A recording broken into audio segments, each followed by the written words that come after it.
Keni thonjë të dobët që thyen shpejt, urgjent duhet ta dëgjoni këtë lajm. Një dietë e ekuilibruar e pasur me proteina, vitamina dhe minerale është hapi i parë për trupin e shëndetshëm dhe thonjë të fortë.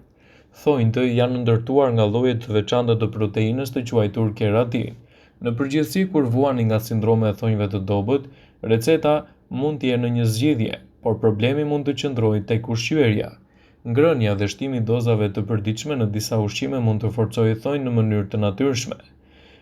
Më ushqyese në dietën tuaj mund të jenë vitaminat B, të cilat do të ofrojnë thonjë më të shëndetshëm. Gjithashtu edhe mungesa e ekurit mund të shkaktojë thyerje të tyre. Ekuri gjendet veçanërisht te perimet e freskëta dhe mishi i kuq. Vitamina A dhe kalciumi duhet të merren në doza të mira nga ushqimet për të evituar thyerjen e thonjve. Omega 3 gjithashtu duhet të jetë pjesë e dietës suaj në mënyrë natyrale. Nëse keni thyerje të thonjve, pini më shumë ujë, ndiqni një ushqyerje të ekuilibruar, mos i mbani duart për një kohë të gjatë në ujë dhe shmangni kontaktin direkt me detergjent.